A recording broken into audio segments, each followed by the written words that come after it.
Hello again, everyone. Welcome to another edition of Discovery Road. I'm James Nelson. In this episode, we visit one of our favorite places, Bryce Canyon National Park. We'll learn about the man behind the name, Ebenezer Bryce, who left his mark all over the state before he left for Arizona. Plus, a story about art, big art in the outdoors, a fun story about murals. And finally, a stop in the oldest operating church in the state that we could find, a little Sunday service. Buckle up, people, we're burning daylight.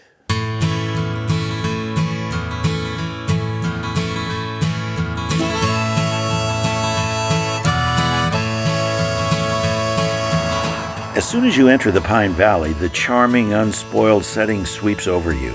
The whole town feels like one big neighborhood.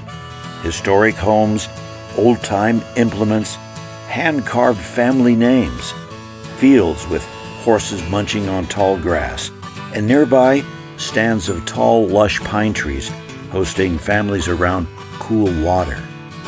And then the town prize catches your eye, Pine Valley Chapel. I feel strongly that heritage is an important characteristic or quality of everyone, no matter where they're from. They have a heritage. And we are pretty protective of our heritage of this valley because it has influenced so many of us in so many good ways.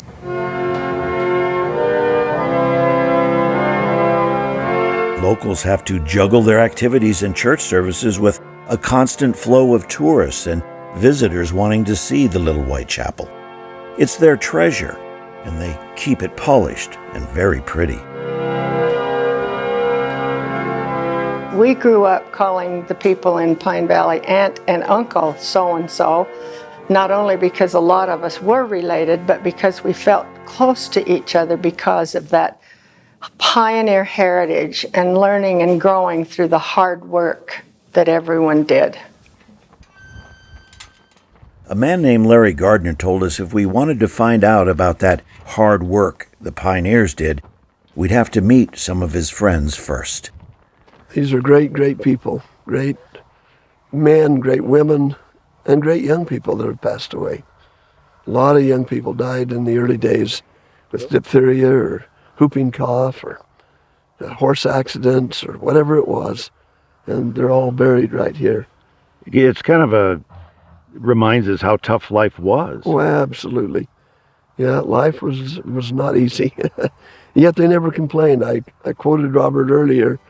I went on my way rejoicing was one of his favorite phrases, and I really like that.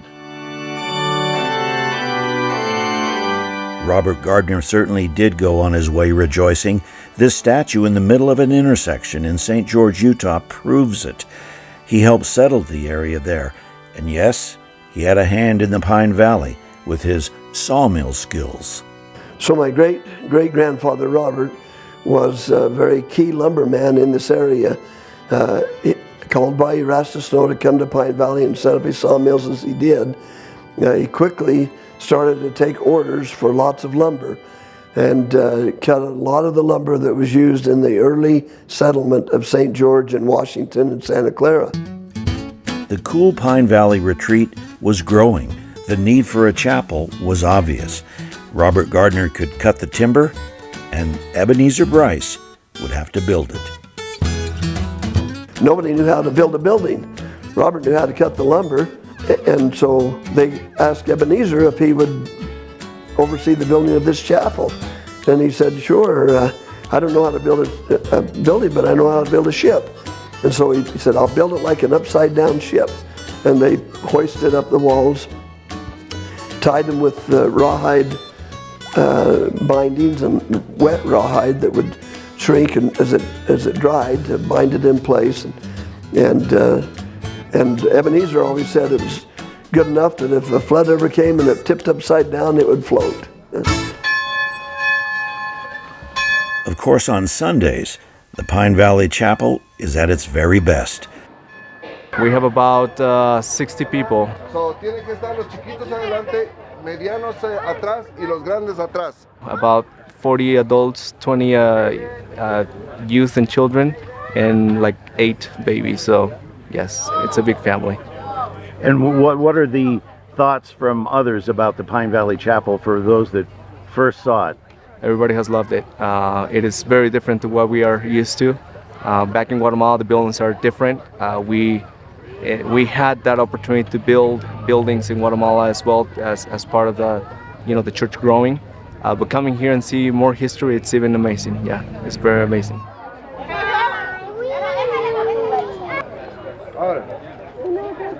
Somos la familia Bravo y estamos felices de poder estar visitando esta capilla. Es bastante antigua y creemos que con venir acá podemos conocer un poco más de la iglesia y poder conocer la historia y poder enseñarles a nuestras hijas en cuanto a lo que creemos y que ellas puedan ir conociendo un poco más. Estamos felices de poder estar acá. Gracias. That sits by itself with a beautiful blue sky behind it, and the white clapboards on the walls and the entrance, the elevated entrance, is certainly different than many of the LDS chapels that you would see in other parts of the state. 300 miles north of the Pine Valley, at This Is the Place Heritage Park, a replica of the Pine Valley Chapel gives tourists, wedding parties, and others a glimpse of the more famous, real Pine Valley Chapel. That's where Peter Goss offered an inspection and review of the celebrated shipbuilder's work.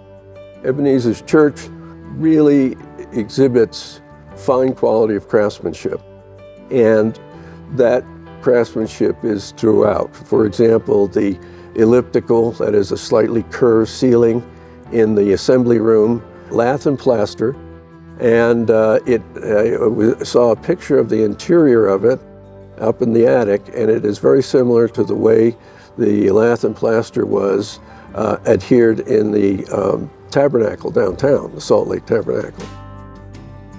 Well, it's very interesting that from his background of being a ship's carpenter, that he also was involved with raising cattle, and he lived in a number of different places.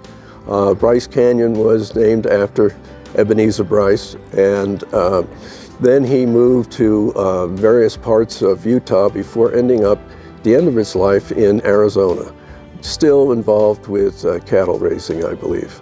Those pesky cows, forever it seems part of the Ebenezer Bryce story. Just look out over those paprika-colored hoodoos. No wonder he proclaimed, "It's a hell of a place to lose a cow."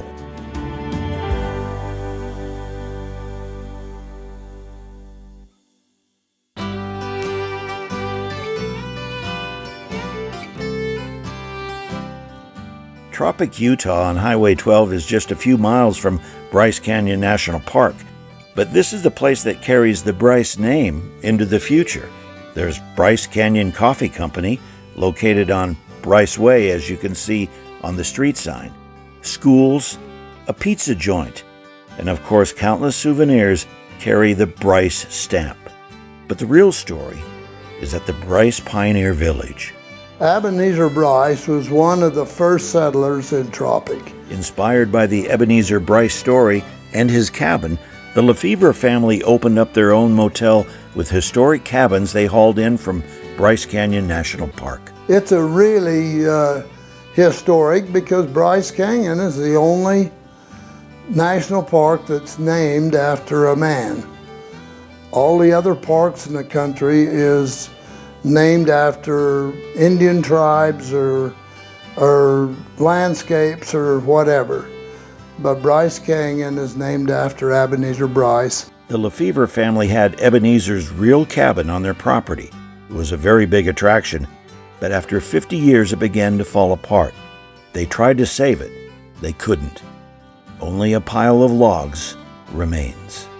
We tore it down because the logs was all rotten and it was in our way of other construction we had to do, so that's where it went. The cabin may be gone, but the legend and the lore of Ebenezer Bryce rolls on. And one of the old sayings that they've always said that he always cussed was it's a hell of a place to lose a cow in the hoodoos of Bryce Canyon. And I can really vouch for that, because I've been hiking in Bryce Canyon all my young life, and you look at it every day since. So it is very rough, and you can get lost in it quite easily.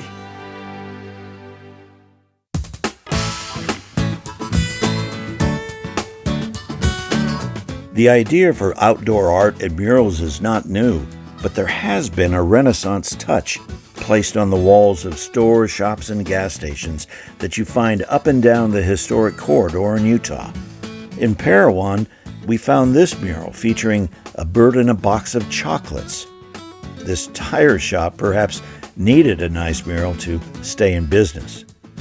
At the Silver Peak Supply convenience store and service station in Newcastle, a mining scene puts a shine on the place for customers. In Kanab, Utah, traffic along Highway 89 gets a scenic byway treat from lots of colorful murals. This one for a popular recreation and hunting store. The tourism office, a fanciful movie style. And over there, at the grocery store, is the artist, who's fast becoming somewhat of a celebrity around here. Can I get your picture? Thank you. It's just that I'm a muralist, and they seem to recognize my work. So I sometimes don't see it, but they see it, and they'll say, "Oh, that looks like Patty's work," and normally it is, but they have now recognized my work, so that's pretty cool. Have to give it all these little holes before you can even go anywhere with it, because it looks so much better when it's all covered. Patty Lewis doesn't just climb up there on the scaffold and start painting. There's research, history, a story fit for a wall she has to come up with. Yes, this is going to be, and probably the women, maybe I can get the small, portrait of them, but it's going to say Kanab Fort, and then we're going to put Glazier's trading post here. But this is just kind of a honor for our pioneers back in the early 1870s as they was coming to Kanab. And we had a lot of fun with it, as we was telling Patty Lewis, the artist, what we wanted to see on here. She was very good to do whatever we wanted to do, and it depicts the natural beauty of the red ledges and the sacrifice that the pioneers would have made in 1870.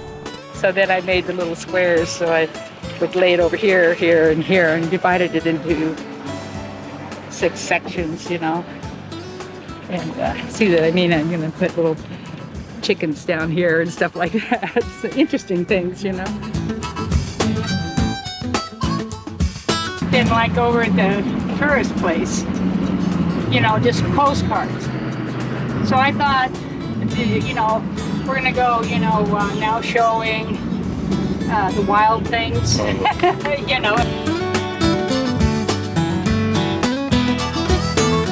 Even a gas station has her full attention as she gives the town a makeover and a Western theme emerges. But always, always hard work with plenty of passion. It's just get on the wall and start painting. Of course, I didn't have the figure quite right. That was bothering me. I had to struggle over that one, and I got it. And then it's just, like they say, eating an elephant one bite at a time.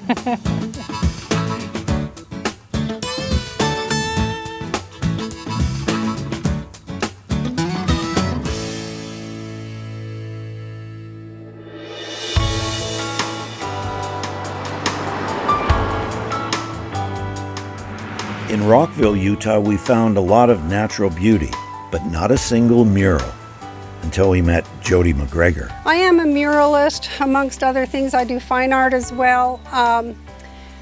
The Latin word mur, M-U-R, means wall.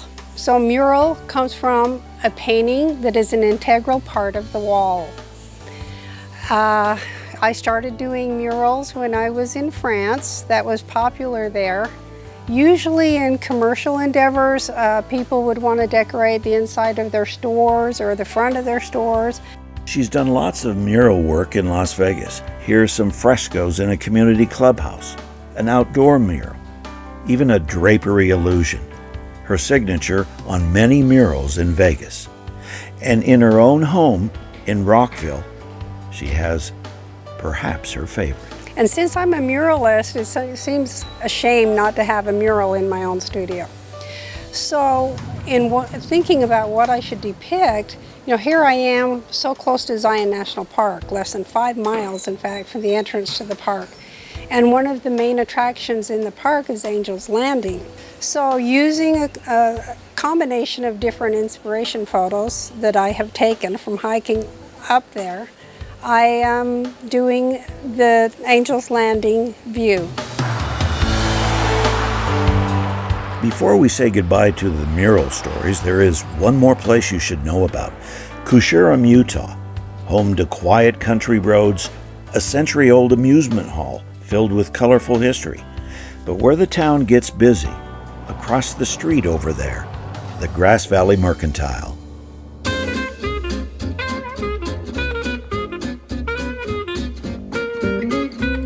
Then a lot of the old shelves and the old type stuff that was here back at the turn of the century. So some of them have interest in the old histories and the things that were here in the olden days. It's always nice to see the old stuff. New stuff is all around us. They were down in the basement. I don't know why they survived it. Charles DeLange's ancestors opened the first Grass Valley Mercantile store back in the 1800s. And for generations, the family has been running the hardware store. After decades running it himself, Charles sold it. But not only do they keep his photo on a shelf in the store, they can't keep him from being the top attraction. These are collars, cellulose collars. They put them around their neck because in the olden days, see, you'd have a collar. Of course, my neck is big for this. The store is also the town post office, and everyone likes the phrase, "You've got mail," even if it arrives the old-fashioned way. So people come in and check their mailbox, say a few hellos, and enjoy life in and around the Grass Valley Merc. It's fun to go fishing and hunting, and just four-wheeling around here is awesome. And it's just out of the way and a lot of fresh air and clean water and not all those chemicals that you get in the city. Fish Lake is nice because you don't know what you're going to be doing every day. 1 minute of the day you'll be fixing a tire, helping out a customer, and then another minute you'll be, helping somebody with some products and stuff. So it changes moment to moment, and it's really nice because when you're here, you're visiting with everybody that's in the town because you see them every day because they're coming in for mail or for a jug of milk or whatnot. So it's really pleasing to know everybody in your town. And that's probably the biggest payoff. The store is friendly to everyone. No surprise then, this employee has her children playing while she puts her shift in. You get all sorts of people coming in here, from the foreigners on vacation to hunters, because we're right in the section of 3 different mountains, so we get all the hunters and all the local people, which are amazing people. They are the most caring people that you'll ever meet. I'm just looking for some pellets for this guy. You can find almost anything in there if you look long enough. That's right. Isn't this amazing? Oh, look at this selection. Right there. See, now I'm set up. The variety on the shelves in the store, remarkable. How about some darts for your... now we're getting carried away. For your kids' darts. But I can't believe the selection of this place. This is neat. But there's another fascinating chapter of the store history on the outside. There it is, right there on the big wall, the Scowcroft's Never Rip Overalls and Pants mural. The old mural, some people still come in and ask for some of those overalls, but... The overalls are gone, and so is the Scowcroft's operation. But years ago, the company was a regional leader in produce and dry goods. They employed hundreds. They were headquartered in Ogden, Utah, in a 4-story warehouse. The warehouse design was considered one of the most architecturally significant buildings in the whole region. It's now on the National Register of Historic Places. You could find their food label on spices, peanut butter, and ketchup. The only thing I've got around from that company was some ketchup bottles, and they had what they called the pine tree brand. There's a picture of a pine tree. My dad said they had, canned items besides ketchup, but that's the only thing that we have around that anything about the old Scowcroft. Fishing and hunting gear, candy for the children, all sorts of food, and aisles full of things from the past to the present. I'd much rather support this place any day than Walmart. This is local. If there's local, this is local. This is as local as it gets, bud. But perhaps the friendships, parlance, and conversations are the best things you can get at the Grass Valley Merc. Thanks. Okay.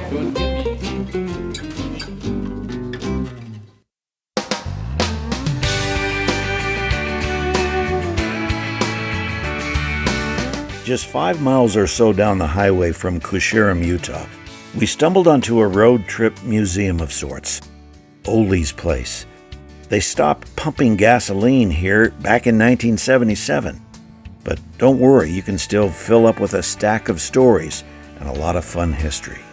Ole Sorensen built this in either the late 20s, early 30s, and the women ran it from the house. When somebody would come up, they'd run out during the day, and they'd get up in the night sometimes when people were in trouble.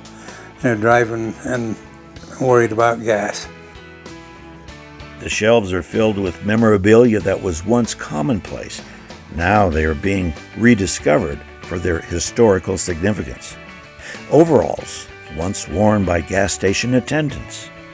The vintage Coca-Cola icebox, full of soda pop, and visitors always get one before they leave. Generally, they would stop here for gas and soda pop.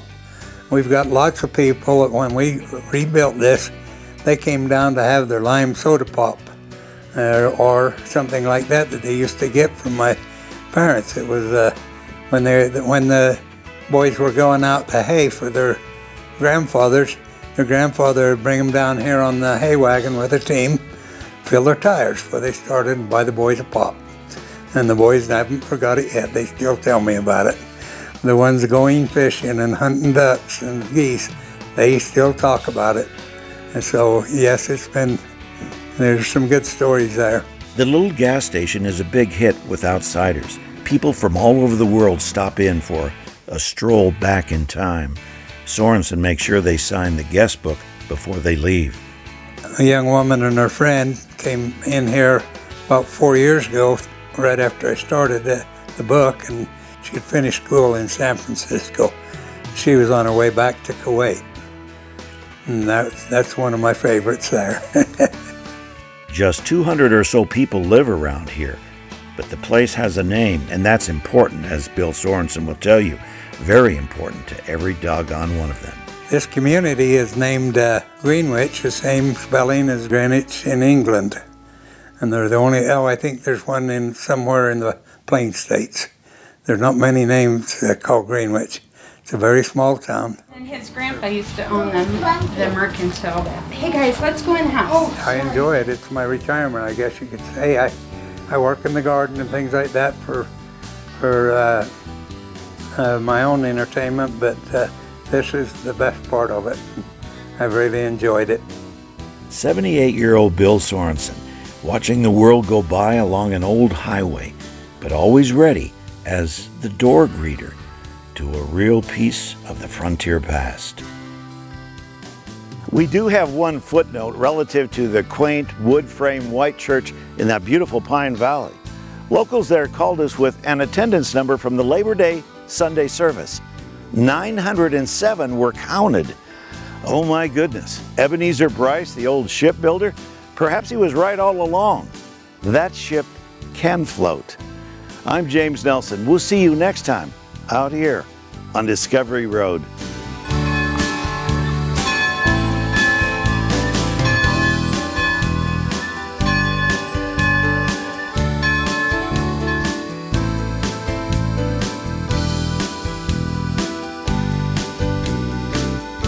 What's it like being up here painting all day? Oh, it's nice. I mean, you're outside, you know, and the good weather, and meeting a lot of nice people. It's nice.